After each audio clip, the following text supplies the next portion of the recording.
Joe here, hope you well. Another day of running a plastic recycling factory here in Ghana, specifically Kaswa.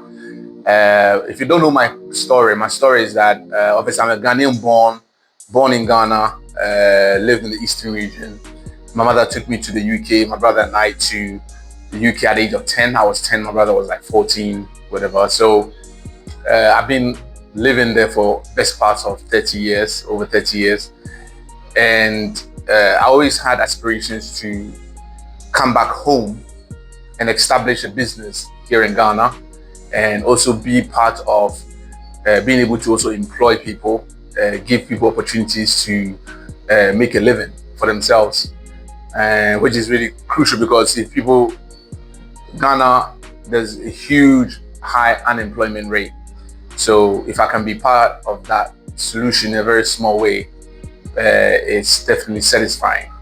I know I cannot employ everybody, but I can maybe employ 20, maybe 30 and going. So I've been in Ghana for about almost 3 years now. In the long term, I do travel back every now and then, but I've been in Ghana trying to establish this plastic recycling factory. And it's definitely a challenging, very challenging job, very challenging business. If you've ever done it before, you have to really think hard before you embark onto such journey. There's a lot of things I'm learning.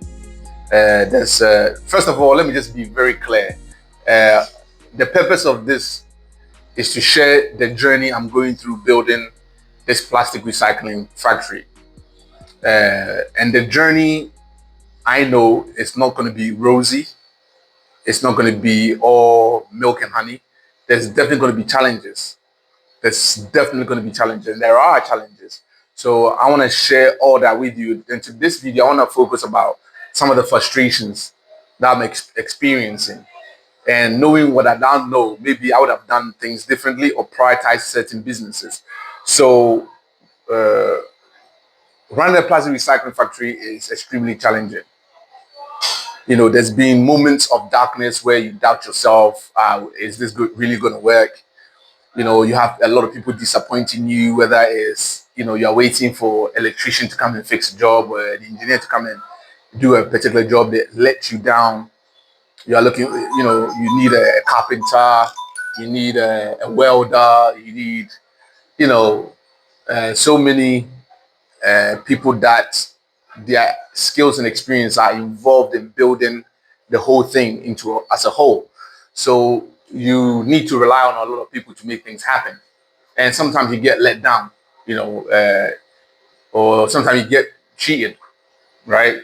Very, very common practice. I'm finding here in Ghana, for example, let's say we did a transformer. That was a very painful experience. The experience I went through building a transformer, you know, let's say the quotation they gave me and what they promised, they didn't deliver. I had to basically add almost half of that, half of the original quotation to be able to get it done, and more actually. So imagine if you have budgeted a certain amount of money, right? And these things cost a lot.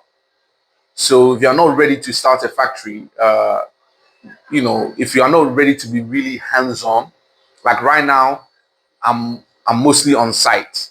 Like I stay on site.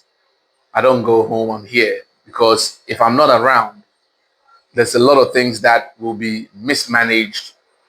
Maybe things will go missing, and you know, just the whole thing would not gel as it should. So your presence running a plastic recycling factory is definitely needed to make sure things are running smoothly. So, and I know, like I said, there's no perfect business out there. Every business has its own challenges, but this one, I mean, you know, I've run an online business before. I used to run a recruitment company in the UK, but then I had workers here in Ghana helping me. So they were like working, you know, virtually. And that one was also challenging, but in a different way. But here, You have a lot of moving parts, a lot of departments. You are working with machines, you're working with people. Uh, People can get hurt, all that kind of stuff. So you have to make sure you are managing. You are going here, you are traveling there. This thing's broken. You need to go and buy a bearing. You need to go and buy a new screw. You need to go and buy uh, a spare part of the machine. And these machines, once something breaks down, it's not cheap. It's not cheap. It's expensive. So you have to be financially ready to really take that hit. And there's a lot of businesses out there that you can do that you can get similar returns without a lot of the headache. So I'm not trying to discourage anybody from trying to start a plastic recycling factory. I'm just saying that you have to be ready. You have to be ready for the challenge. You have to be ready for the challenge because it is challenging. The only way I'm consoling myself, because I'm already in it, we have already invested,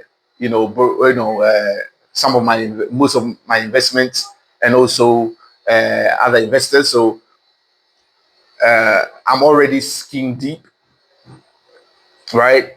So imagine if you are using your own money or other people's money to do this business, and there's high uncertainty, things breaking, and if the parts were cheap, then you have no problem. When the parts are costing 1,000, 2,000, 6,000, like recently, even this morning, I spent 6,000 Ghana cedis on a new on a motor that broke down. So it's a huge financial hit, right? If something was to go wrong, it's not cheap. So what I'm trying to say is you have to be ready for the financial setbacks. You have to be ready for people letting you down, employees not showing up to work, misbehaving, stealing. You have to be ready for those disappointments. Otherwise, I would advise you start another business or get into another business, because if you are not mentally prepared, you definitely give up. And I'm human. I've thought about it. That I could do another business that's much simple or easier, right? Without less. Let's say if I had like if I went to China and bought stuff and put it inside the shop, right? My challenges are a little bit different, right? If I have stock, as long as I make sure like there's not much stealing going involved, it's quite an easy life because I'm at the shop, I'm monitoring the workers, I'm taking sales. But here, you are using machines every single day, and if ECG, if there's doom saw, which is very very common here in Kaswa, doom saw is crazy, and you are paying workers, and whether it's doom saw or not, you have to pay them. So it can put a lot of financial strain on you. So you have to be ready for that, right? You have to be ready for that. So I'm not trying to discourage you. I want you to know the realities of my experience, so that you can really think hard about it before you get into. You have to be ready to get involved. Sometimes I'll be in the sun, right, sorting out material, right? Like I've worked. I'm educated, lived in the UK, whatever. I'm not saying worked for really good companies like Google and all that. But when it comes to this business, it doesn't matter.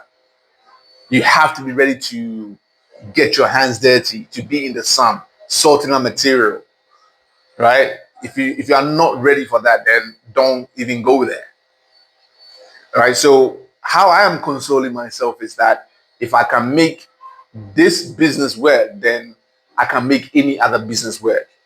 So that's how I'm consoling myself. That Joe, I know that it's hard. Joe, I know that it's difficult, but hey, you have already started. See it through, see it through, see it through. And if you can make this one work, you can make any other business work, because this is very challenging business. So I just wanted to share that with you. If you're thinking about starting a plastic recycling factory here in Ghana, there are challenges. I'm still investing into the business. He hasn't gotten to the part where the investment is recycling itself. It's like you are putting in more money to make sure. And also, another challenging thing is I'm a family man. I got my kids here. I got my kids in the UK, and I'm not able to see them and watch them grow up and all that kind of stuff. So that part is also like it plays like psychological, emotional stress on myself, knowing that I can't, I made such a sacrifice, and it's not like I can up and leave and go. You know what I mean? If I up and leave and go right now, I might not have a business to come back to. Right? That's just the reality being here in Ghana. Unless you find someone who's really, really trustworthy, and how would you know that the person is trustworthy unless you have worked with that person for a good number of years, maybe months, depending on how you feel the relationship is going. So right now, yeah, I'm skiing deep. Uh, I'm going to stick it out and see where it takes me. But if you are thinking about it, think hard, right? If you have any questions, let me know. And if you find this content in a way useful, please like, share, comment, subscribe.